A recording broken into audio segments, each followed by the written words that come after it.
Hello guys, അപ്പൊ തുടങ്ങാം. അപ്പൊ ഇന്ന് സൂര്യയുടെ പുതിയ സിനിമ റെട്രോ റിലീസ് ചെയ്തിരിക്കുകയാണ്. അപ്പൊ രാവിലെ തന്നെ ഫസ്റ്റ് ഡേ ഫസ്റ്റ് ഷോ നമ്മൾ കണ്ടു. റെട്രോ എന്നെ വിഡ്രോ എന്ന് തന്നെയാണ് എനിക്ക് പറയാനുള്ളത്. സത്യം പറഞ്ഞ പുള്ളിയുടെ ഒരു അവസ്ഥ വളരെ ദയനീയമാണ്. എന്നാണ് ഇനി ഒരു തിയേറ്റർ റണ്ണ് കിട്ടുക, അല്ലെങ്കിൽ ഒരു തിയേറ്ററിൽ വിജയം നേടുക എന്ന് പറയുന്നത് ഇനിയും കാത്തിരിക്കേണ്ടി വരും തീർച്ചയായും. ഈ സിനിമയെ കുറിച്ച് ഞാൻ പിന്നീട് പറയാം. ഇതില് സൂര്യയെ കുറിച്ചാണ് എനിക്ക് കൂടുതൽ പറയാനുള്ളത്.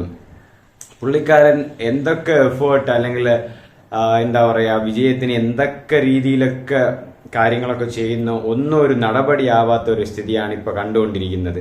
അത് തന്നെയാണ് റെട്രോയിലും സംഭവിച്ചിരിക്കുന്നത്. ഒരു മുന്നേറ്റം നേടാൻ വേണ്ടി പുള്ളി പരമാവധി ശ്രമിക്കുന്നുണ്ട്.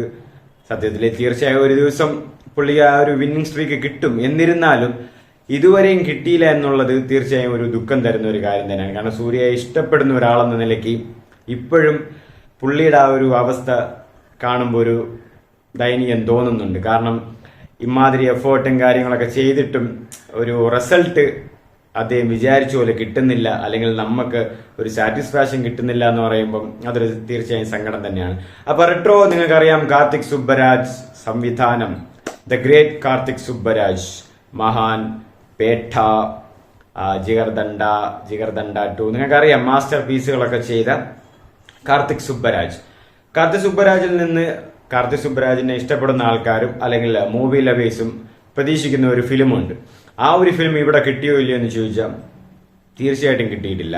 ആ ഒരു ഫിലിമോഗ്രഫി കടന്നു പോവുകയാണെങ്കിലും എല്ലാ പടങ്ങളും നോക്കുമ്പോൾ ഒരു സിമിലർ പാറ്റേൺസ് ഒക്കെ ഇടയിലൊക്കെ നിങ്ങൾക്ക് തോന്നാം.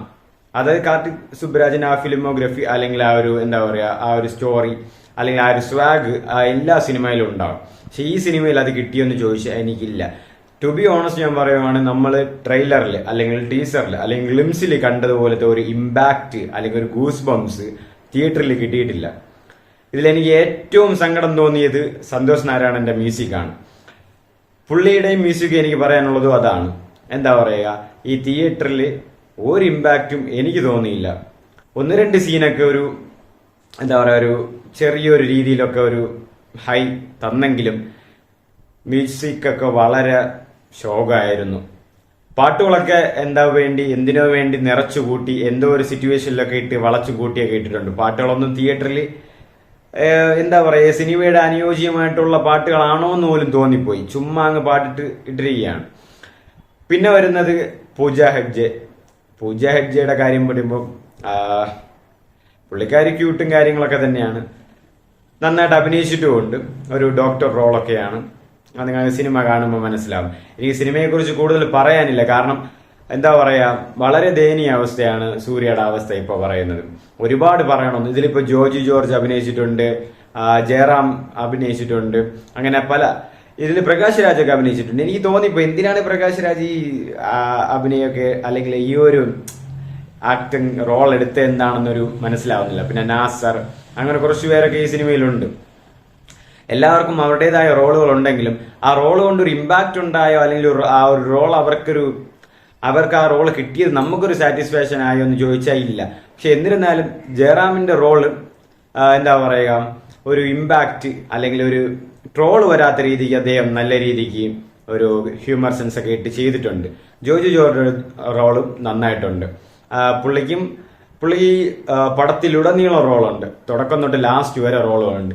പിന്നെ ഈ പടത്തിന്റെ സ്റ്റോറി പറയുവാണെങ്കിൽ ഈ സിനിമയുടെ ഫസ്റ്റ് ഹാഫ് നിങ്ങൾ പിന്നെയും കണ്ടുകൊണ്ടിരിക്കാം. സൂര്യയുടെ സ്വാഗും സൂര്യയുടെ ലുക്കും പെർഫോമൻസും ഒക്കെ നോക്കിയിട്ട്, പിന്നെ പൂജയുമായിട്ടുള്ള ഒരു കണക്ഷനും അങ്ങനെയൊക്കെ ഒന്ന് നോക്കിക്കൊണ്ടിരിക്കാം. സെക്കൻഡ് ഹാഫ് വരുമ്പം പക്ക അപരാധമാണ് സിനിമ. തുടക്കം തൊട്ട എനിക്ക് ഫസ്റ്റ് ഹാഫിൽ ആദ്യ 20 മിനിറ്റ് തൊട്ട് എനിക്ക് ലാഗ് അടിച്ചു തുടങ്ങി. അതായത് നിങ്ങൾ കാണുമ്പോൾ മനസ്സിലാവും ലാഗ് അടിക്കും. ഞാനിത് ഒരു രീതിയിൽ നെഗറ്റീവ് പറയാൻ വേണ്ടിയിട്ട് പറയല്ല. സിനിമ കണ്ടുകൊണ്ടിരുന്നവരുടെ അവസ്ഥയാണ് ഞാൻ പറയുന്നത്. എന്റെ അവസ്ഥയാണ് ഞാൻ നിങ്ങളോട് ഷെയർ ചെയ്യുന്നത്. ഇനി നിങ്ങൾക്ക് എങ്ങനെയാണെന്ന് നിങ്ങൾ കണ്ടറിഞ്ഞ് നിങ്ങളുടെ അഭിപ്രായം പറഞ്ഞാൽ മതി. അതിൽ ഒരു സങ്കടവും ഇല്ല. അപ്പൊ ഞാൻ പറയുന്നത് ഈ സെക്കൻഡ് ഹാഫിൽ വരുമ്പോഴേക്കും പക്ക അപരാധമാണ് മൊത്തം. അതും ക്ലൈമാക്സ് ആ ലാസ്റ്റ് ഒരു 30 മിനിറ്റ്സ് പോർഷൻ എന്നൊക്കെ പറയുന്നത് അപരാധം അറ്റ് ഇറ്റ്സ് പീക്കാണ്. ഒരു സംബന്ധവും ഇല്ലാത്ത എന്തൊക്കെയോ കാണിച്ചു കുടിച്ചു. ബാഹുബലി സീനൊക്കെ റീക്രിയേറ്റ് ചെയ്ത് വെച്ചിട്ടുണ്ട്. നിങ്ങൾക്ക് അത് കാണുമ്പോൾ ചിരി വരും. അതാ നിങ്ങൾ ആ സീനൊക്കെ കാണുമ്പോൾ നിങ്ങൾക്ക് ഞാൻ എന്താണ് പറഞ്ഞതെന്ന് നിങ്ങൾക്ക് ആ ഉദ്ദേശം കിട്ടും. പിന്നെ ക്ലൈമാക്സിലൊക്കെ ഞാൻ ഇതൊരു ചെറിയൊരു സ്പോയിലറാണ്, പക്ഷെ നിങ്ങൾക്ക് അത് വലിയ സ്പോയിലറായിട്ടൊന്നും തോന്നൂല. ക്ലൈമാക്സിൽ ഇവരിങ്ങനെ ഒരു അടിമപ്പെട്ട അങ്ങനെ കുറച്ച്, അതാണ് ഞാൻ പറഞ്ഞത്, നിങ്ങൾ പോയി കാണുക. നിങ്ങൾക്ക് ഞാൻ വെറുതെ പറഞ്ഞ് നിങ്ങളെ മുഷിപ്പിക്കുന്നില്ല. അപ്പൊ ഈ അടിമപ്പെട്ട് ഇങ്ങനെ കിടക്കുന്നു, അവരെല്ലാവരും ചിരിക്കുന്ന ഒരു സീനുണ്ട്. അടിമകളായിട്ട് ജീവിക്കുന്ന ആ സാധാ മനുഷ്യക്കാരെ, ആ പാവപ്പെട്ട മനുഷ്യരൊക്കെ ചിരിക്കുന്ന ഒരു സീനുണ്ട്. അതൊരു ഇമോഷണൽ പക്ക സെന്റിമെന്റ് റോളാണ്. അപ്പം ഓഡിയൻസും ആ പൾസിനനുസരിച്ച് സങ്കടപ്പെട്ടിരിക്കുക അല്ലെങ്കിൽ വിഷമിച്ചിരിക്കുക എന്നുള്ള സിറ്റുവേഷൻ നടക്കേണ്ട ഒരു സിറ്റുവേഷനാണ് ആ തിയേറ്ററിൽ. പക്ഷെ സ്ക്രീനിലുള്ളവരും ചിരിക്കുന്നു, സ്ക്രീനിൽ പുറത്തുള്ളവരും ചിരിക്കുന്നു. ഇമോഷണൽ സീനാണ്. ഇമോഷൻ സീൻസിൽ അവർ ചിരിക്കുന്ന ഒരു ഇതുണ്ട്, ഒരു കുറച്ച് സെക്കൻഡ് റോൾ ഉണ്ട്. ആ ചിരി എല്ലാവരുമായിട്ട് ചിരിക്കുന്നു സ്ക്രീനിന്റെ അകത്ത് സിനിമയിൽ. പക്ഷെ സ്ക്രീനിന്റെ വെളിയിലും ചിരിക്കുന്നു. കാരണം അത് അത്രയ്ക്ക് എക്സിക്യൂട്ട് ചെയ്തത് അത്രയ്ക്കും ബോറായിരുന്നു. അത് ഇടയ്ക്കിടയ്ക്ക് എല്ലാവരും ഒരു സ്പൂഫ് സിനിമയാണ്. വില്ലന്മാരെയൊക്കെ അടിത്തിരുത്തി ചിരിപ്പിച്ചിട്ടാണ്. നിങ്ങളെ കാണാൻ മനസ്സിലാവും വില്ലൻ എന്നൊരു പയ്യനുണ്ട് കേട്ടോ, കോൾമി കിങ്, മറ്റേ റോളക്സിനെ പോലെ കോൾമി സാർ എന്ന് പറയുന്ന പോലെ കോൾമി കിങ്. ആ പയ്യൻ ഒന്നും വർക്കൗട്ട് ആയില്ല. ആ പയ്യൻ എന്തൊക്കെ ചെയ്ത് കൂട്ടിയിട്ടുണ്ട്, പക്ഷെ അത് ആരെന്ന് എനിക്ക് പിടികിട്ടുന്നില്ല, ഞാൻ നോക്കിയുമില്ല. ആ ഒരു വില്ലൻ ക്യാരക്ടർ. പിന്നെ ഈ നാസർ വില്ലനാണ്. അത് നിങ്ങൾക്ക് വില്ലനേ അല്ല, ഇതൊന്നും വില്ലനേ അല്ല. പിന്നെ ഈ നിങ്ങൾ പറയുന്നില്ല ഈ ഇതിൽ മാസ് സീൻസ് ഒക്കെ, ഞാൻ പറയുന്നില്ലേ ഈ സിനിമയിലെ ഏക പോസിറ്റീവ് എന്ന് പറയുന്നത്, അല്ലെങ്കിൽ ഏക ഒരു ഓറ, അല്ലെങ്കിൽ ഏക ഒരു എന്താ പറയാ നിങ്ങൾക്ക് ഒരു റിസൾട്ട് കിട്ടിയെന്ന് പറയുന്നത് സൂര്യ സാറാണ്. പുള്ളിയുടെ ആ ലുക്ക്, ആ ഒരു എന്താ പറയാ ഡ്രസ്സിങ്ങും അങ്ങനെയൊക്കെ എല്ലാ സിനിമയിലും നിങ്ങൾ കാണുന്ന പോലെ തന്നെയാണ്. ഒരു സിനിമയിൽ താടി ഷേവ് അങ്ങനെ കുറെ ഗെറ്റപ്പ് ചേഞ്ചുകളൊക്കെ ഉണ്ട് ഈ സിനിമയിൽ അതുപോലെയൊക്കെ. അപ്പൊ ആ സൂര്യ സാറുടെ ആ ലുക്കും സ്വാഗുമാണ് എനിക്ക് ഈ സിനിമയിലെ ഏക പോസിറ്റീവ് എന്ന് പറയാനുള്ളത്.